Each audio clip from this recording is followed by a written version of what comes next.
두 번째 핫상, 부동산 문제 이야기 들어가겠습니다. 초등학생 딸이 있는 47살 가장이 청와대 청원 게시판에 청원을 올렸습니다. 일종의 하소연을 올렸습니다. 부동산 정책 담당자의 징계와 처벌을 청원한다라는 것. 내용 보시죠. 부동산 정책 자신 있다. 지금 사면 후회할 것이란 정부 말만 믿고 집을 안 샀다. 계속. 구입을 미뤄왔다는 거예요. 3억짜리 전셋집이 내년에 5억 5천만 원이 된다고 한다. 라고 글을 올립니다. 그러면서 그러니까 2억 5천만 원이 갑자기 올랐잖아요. 하루아침에. 아무리 궁리해도 2억 5천만 원 나올 구멍이 없다. 도둑질하지 않고 사기치지 않고 합법적으로 2억 5천만 원 벌 수 있는 일 어떤 게 있겠냐. 도둑질할 수 없고 이런 글을 올립니다. 자, 부동산 정책 담당자의 징계와 처벌을 청원합니다. 라는 청원 글인데 하루아침에 2억 5천이 올랐다는 거예요. 박정화 대변인. 네. 이게 남일이 아니에요. 많은 우리 20대에서 40대 우리 가장들 겪고 있는 지금 일이라는 거고 초등학생 딸, 아직 핏덩이 같은 딸이 있는데 하루아침에 2억 5천이 전셋값이 오르면은 그거를 솔직히 대출도 지금 안 되는데 무슨 수로 구합니까? 그 길거리에 나앉을 수도 없고 47세 가장 입장에서는 얼마나 좀 막막하겠어요?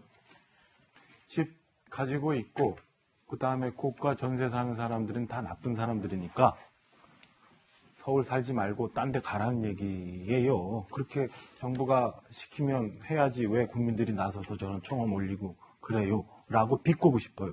5억 5천, 3억짜리 전세값이 5억 5천이 됐다고 하는데 이거 작년인가요? 재작년에 임대차 3법 하면 저렇게 된다고 다 알고 있었잖아요. 모든 전문가가 그렇게 얘기했었고 정치권에서도 다 그렇게 얘기했는데 왜요? 왜 그러세요? 정부에서 임대차 3법 효과 있다고 그런 분도 있는데.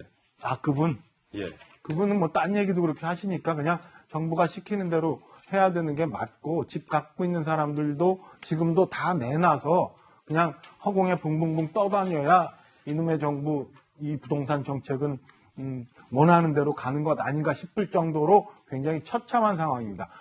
지금 저기 5억 5천 정도 전셋값 팔려면은 제가 볼 때는 서울 시내 어디일 거라고 보이던데 그 집에 딸은 이제 당연히 전학 가야 돼요. 그동안 만났던 친구들 다 헤어져야 되고 그거 아니면 서울에서 학교 그 자리에서 다닐 수가 없는 상황이에요. 그리고 저 아버지도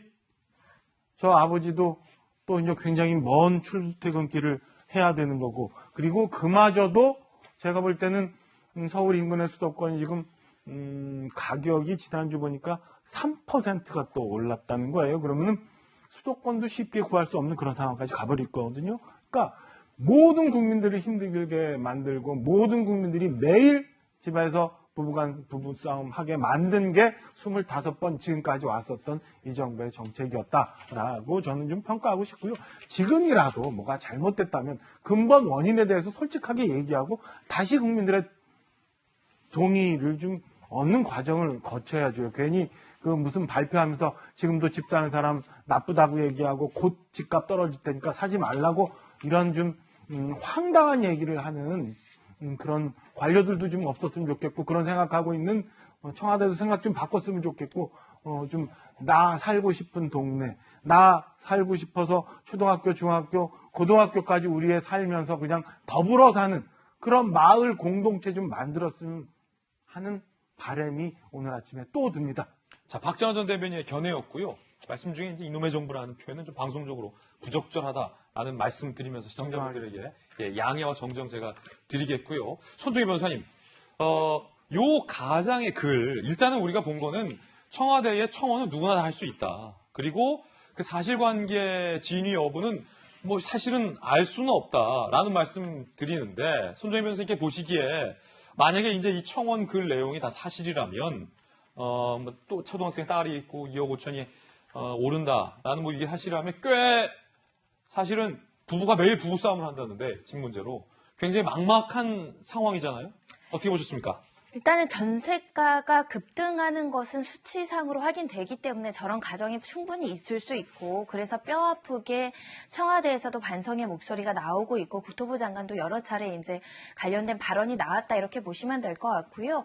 지금 문재인 정권에서 부동산 정책 제대로 실효적으로 시장이 안정되지 못하고 집가 급등이나 전세가, 월세가가 급등하고 있다는 건 수치로 나오기 때문에 정책 변화가 시도가 돼야 된다라고 보입니다. 다만 지금 그래도 긍정적인 시그널이 있는 것이, 여권 내부에 이제 대선 주자들은 조금 더 정책에 대해서 유연성 있게 가자라는 목소리들을 내고 있어요. 지금 일관되게 청와대에서는 어떤 세금 규제라든가 이런 것들을 좀 유지하고 싶어 하는데, 공급을 많이 확대해야 된다라는 점과, 두 번째로는 이 세금 부분, 재산세든 부동산세든 여러 가지 조금 감면하는 조치를 통해서 어떤 부동산에 이제 공급을 좀 늘려야 된다라는 인식들을 여권 주자들도 하고 있기 때문에 정착이 일부는 좀 변화돼야 되지 않을까라는 생각을 해보고요. 전세난, 전세가 급등, 이건 뉴스를 통해서 굉장히 많이 보던 단어긴 한데, 요번에는 특히 유효할 만한 것이 집값이 워낙 많이 올랐으니까, 그러니까 전세가가 오르는 거고요. 거기에 임대차 3법이 들어오면서 그 전세금이 5%로 고정된 집도 있지만, 그게 끝나고 나서 내후년을 생각해서 또 많이 올린 집들이 있거든요. 양극화 현상이나 이런 것들, 시장의 부작용도 지금 존재하고 있는 상황이라서 부동산 정책 전문가들이 좀 더 책임감 있고 시장을 좀 살펴볼 필요가 있다라고 생각이 들고요. 지금은 문재인 정권에서 정책의 변화가 쉽게 이루어지진 못할 겁니다. 특히 부동산 세금이라든가 양도세, 중과세라든가 이런 부분은 차기 어떤 대선 후보들이 조금 더 면밀한 시장 우호적인 정책을 펴야 되지 않을까 합니다. 손정희 변호사님 의견이었습니다. 정부 일각에서는 부동산값 오르고 전세값 오른 게 어디 정부 탓이냐, 정부 정책 탓이냐, 세계 부동산 경기 흐름도 있지 않느냐라고 항변하는 목소리도 있습니다. 그리고 얼마 전, 지난주였죠. 홍남기 경제부총리는 정부만 혼자 열심히 노력한다고 부동산 값이 안정되는 것은 아니다. 국민들이 동참해야 한다라고 소위 국민 탓을 했다는 논란이 되는 발언을 한 바도 있습니다. 함께 참고하셔서 바라보시면 좋을 것 같고요. 자, 그렇다면 우리가 적어도 이건 따져볼 수 있습니다. 정부가, 여당이 추진했던 임대차 3법이 전세 시장에 안정을 주었느냐라는 요 단순한 팩트는 최소한 따져볼 수 있지 않을까요? 임대차법 1년 평균 전세가 급등했다. 자, 이 단순한 팩트 앞에서 과연 다른 이견과 해석이 가능할까요? 2020년 임대차법 시행될 때 강남 5억 8,484만 원, 2021년 7월 시행 1년 7억 4천 얼마 올랐습니까? 2억 가까이 올랐죠. 강북 4억 180만 원 전세값이 평균. 근데 5억 1,507만 원. 그러니까 1억이 넘는, 훨씬 넘는 금액 전세값이 껑충 뛰었다는 거죠. 지난해 7월보다 서울의 아파트 평균 전세값이 1억 3,561만 원 인상됐다는 게 KB국민은행 측의 자료입니다. 그렇다면 임대차법 시행 이후에 적어도 억소리 나는 전세값은 올랐다. 이 말은 전세시장이 안정된 게 아니라 정반대. 전세시장이 굉장히 불안해졌다라고 해석하는 것이 소위 커먼센스 상식일 겁니다. 김소영 교수님 그렇지 않습니까? 어쨌든 구체적인 수치로 봤을 때 이제 폭등을 했고 전세값이, 그리고 이미 임대차 3법이 통과될 때 예견된 부분이었기 때문에 그런 예견에도 불구하고 강행 처리해서 이렇게 임대차 3법이 통과됐으니 통과시킨 사람들이 어쨌든 책임을 져야죠. 근데 사실 홍남기 경제부총리가 얼마 전에 이제 집값이 오른 것을 두고 이제 국민들이 너무 그 오른 집값을 그대로 반영해서 그냥 집을 사는 게 문제다라는 식으로 이야기를 해서 굉장히 논란이 됐었잖아요. 이제 그 논리를 적용하자면 집주인이 전세값을 올려달라고 할 때 그 돈을 집주인이 달란 대로 주지 말고 자기 원래 가지고 있었던 전세 보증금으로 서울 외곽으로, 경기도로 나갔어야 맞다는 논리인 건데 사실 말이 안 되는 거죠. 서울 떠나라? 서울을 떠났어야 되는 거죠. 만약에 홍남기 경제부총리의 논리대로라면 그 집주인이 올려달라는 대로 올려주지 말고 서울을 떠나면 된다. 그 돈을 가지고 나갔어야 참된 어떤 국민의 자세 라고 볼 수 있는 건데, 사실 국민의 입장에서는 전혀 뭐 납득도 안 되고 말도 안 되는 이야기죠. 사실 아무도 책임지지 않는 이 지금 부동산 문제, 지금 매매값도 너무 올라가지고 아까 박정화 대변인 말씀하셨지만 경기도 내에서도 집을 사기가 지금 쉽지 않다는 거예요. 경기도 바깥으로까지 지금 나가야 될 상황인데 서울 사람들은 그런 상황에서 지금 아무도 책임지지 않은 이 상황에 대해서 누구라도 하나 좀 목소리를 내야 되는데 정부에서는 저렇게 국민들이 그 전셋값 혹은 매매값을 다 받아서 이렇게 집값을 올리고 있는 게 문제라고 하니까 참 답답할 노릇입니다. 예, 그 가운데 부동산을 네 채 보유해서 논란이 된 김연아 SH공사 사장 후보가 사퇴를 했습니다. 저를 지지하고 비판하신 모든 국민께 죄송하다라며 자진 사퇴를 했고요. 서울시 의회가 부동산 네 채 보유와 관련해서 부적격 의견을 의결했습니다. 김연아 후보의 이야기 들어보시죠. 강남구 청담동의 아파트를 소유하신 후보님, 서울시 서초구 잠원동의 복합 건물을 소유하신 후보님, 서민이란 누구입니까? 저축을 열심히 해왔던 분들이 영끌을 해도 집을 살 수 없는 내 집 마련을 못하신 분들이 서민이라고 생각합니다. 후보님은 그러면 서민은 아니신 거네요. 제 연배상 저 때는 지금보다는 내 집 마련이 쉬웠고 또 주택가격이 오름으로써 자산도 늘어나는 일종의 시대의 특혜를 입었다고 생각을 합니다. 윤태훈 실장님, 결국 자진 사퇴했군요. 어떻게 보십니까? 김연아 전 의원이 부동산 전문가라는 건 뭐 누구나 다 알죠. 그래서 각종 토론이라든지 또 이제 그 의정 활동을 할 때도 전문성을 되게 발휘를 했는데, 근데 저분이 저렇게 부동산을 갖고 있다는 것도 알고 있었단 말이에요.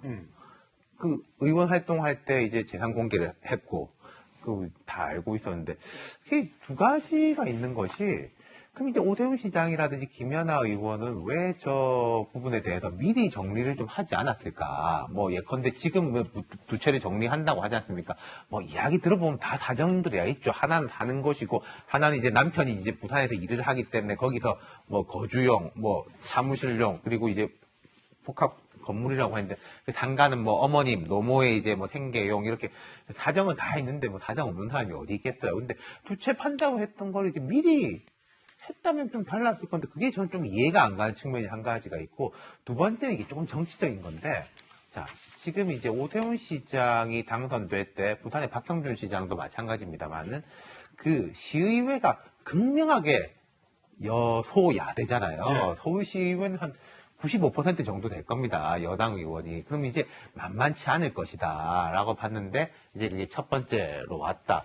그리고 오세훈 시장이 이걸 이제 받아들였죠. 시의회 이제 부적격 주장에 대해서. 그게 꼭 법적으로 이렇게 돼 있는 건 아닙니다만은 받아들였는데, 그렇다면은 이제 거꾸로 앞으로 여권을 향해서도 저는 압박이 들어갈 것이다. 앞으로도 이제 뭐 해수부 장관하고 뭐 국방부 장관도 바뀔지 안 바뀔지는 모르겠는데, 감사원장하고 사람 뽑아야 될 건데, 그럼 또 청문회 때 뭐 이 이야기 저 이야기 나올 가능성이 높지 않습니까? 그럼 이제 야구에서 우리는 받아들였다. 뭐 이런 식으로 또 이제 정치적 활용을 하겠죠. 그러니까 항상 정치라는 게요, 득이 실이 되고 지금 또 여권이 막 몰아붙인 것처럼 보이지만 또 부메랑으로 돌아오고 그런 거죠. 그렇군요.